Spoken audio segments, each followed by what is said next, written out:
na caint faoi ceardlann agus athchúrsáil focail.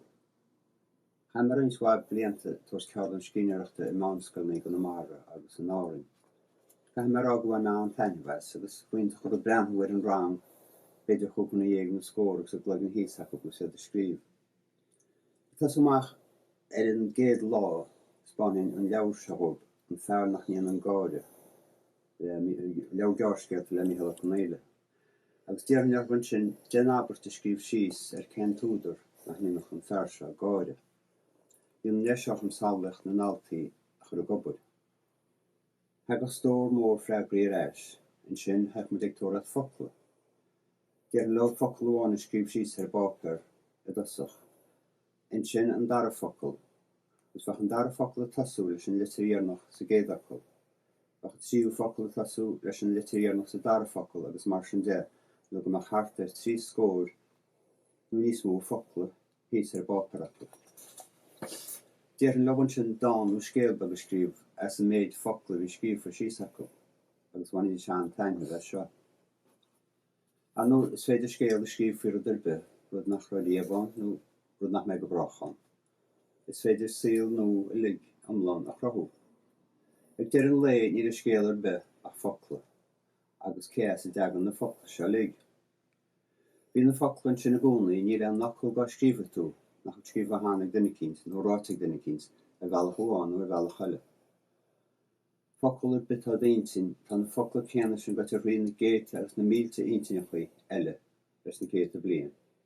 Níl muid ach ag athchúrsáil focail. Déadach sé gur focail na chéad rudaí riamh ar déanamh athchúrsáil orthu. Ó bhád ar tháinig cinn focail athchúrsáil ar seas a gcaint na naoine. Braithn scéal ar bith ar a gcuí a gcuirtear na focail a gobal. Braithn sé ar a gcuí a gcuirtear na focail síos ar a bápar. Níl an mhaid a chatha le chéile a nús go liom. Ní mór aon a bhealach tainmheach agus tarintach.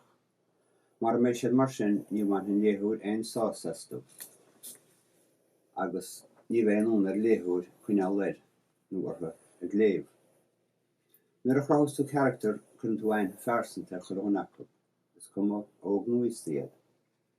Tá said cén díana tarthab agus cén sort daoine iad. Tá ólas agad in na smaointes fearsanta go bhfuil acu. Tá sé sus le tain céir de dhéantas siad, mé siad má nó bhol, an maró tú den acu nó an maró tú ligéad, tá chucht sin agad. Is féidir leat líon tíomharú nó lot agus ní féidir sin lí is airde sa tír lábhí leganart. Sin an sór cuacht atá agad leis an beán. Más duine óg tá mar charachtar agad, ní mór téanamh bheith óg an tachar tan scéal go scríbhid. Más duine íosta tá gceist sin scéal chéanna, caithfidh tú bheith íosta. Más ainmhí tá mar charachtar agad, ní mór tú bheith ainmhí ar bheith tamna. Is tú héanach ar sa caintiad, bídís múnta nó máslach, tá sé do lág agus de fáin. Tá chu charachtarí i brethart anú agus tá tú héin ag brethir chu charachtarí. Tá tú brethir nar rudaí dhéanamh siad, nar rudaí déireadh siad agus nar rudaí nach néireadh siad. Mar a dúirt mé hána chuireann duine am ainmhir chu charachtarí go mór an úrscéal. Le rionn tú pléilis an charachtarí céanna beidir a feadh leibbliain. A feadh bliana beidir chuireann tú ainthe watharú. Scaití beidir go níonach siad rud a cint nach mbíonn súla bheith agad leis, nach ras a blaen agad chorbaich, agus ní drochar é sin, beidir go mach níos mó measach uairt go bhfar. Scaití déan de charachtar rud a cint nar a súla bheith agad leis, nó déireadh sé nó sí rud a cint nar aon súla agad leis.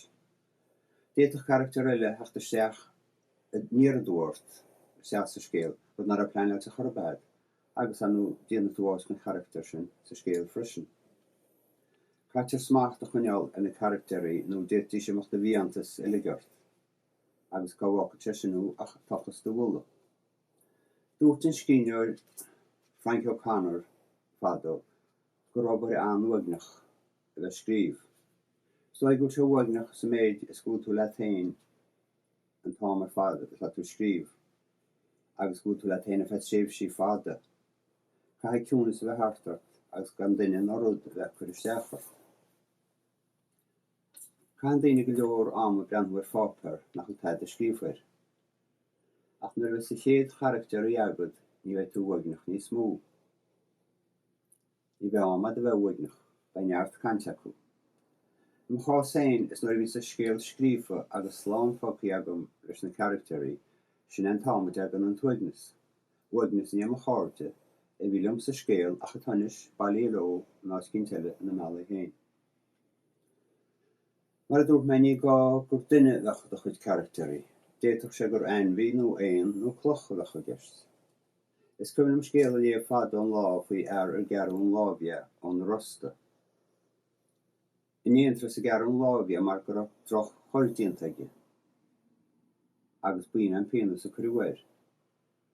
Buin an dlí i bhí sa tír in Russia an lábh a dhearúia le tua. Ní faoin bhear a bhín scéal an sin chorbich ach faoin lábh a gearúia. Dim an lábh léthe ag siúlar go méiricha chuid a scéal. Agus ag sin fear sin an dia. Más duineú ar bhailcht a bheith scríb ní mór go leor a léamh. Léamh gearcéalta, úrscéalta, filiocht, drama i rud a beidir go tú trastar, léa. Mar túir sé cúngat agus túir sé seoirgat. Ábhar le scríbhneoir éile a léamh. Agus bíonn stíl héin ag choilíne. Ní raibh rún mór a baint leis a scríbhneoireacht, catú rint íbertí dhéanamh, catú de fáin agus a fápáráil, nuair bar leat beidir a bheith díonar le cinnteile nó bheith náit cinnteile. Catú chuile thuairt a chatha go leataobh agus díreú go hiomlán ar an rud atá idir láb agat. Fád a fáin agus a fápár mar sin is turas deasa an turas seo, ó hús scéal go dtí ina dhéire, agus cíime go léir in farsin agus ní lean chloig ar alban, agus go néirí leat.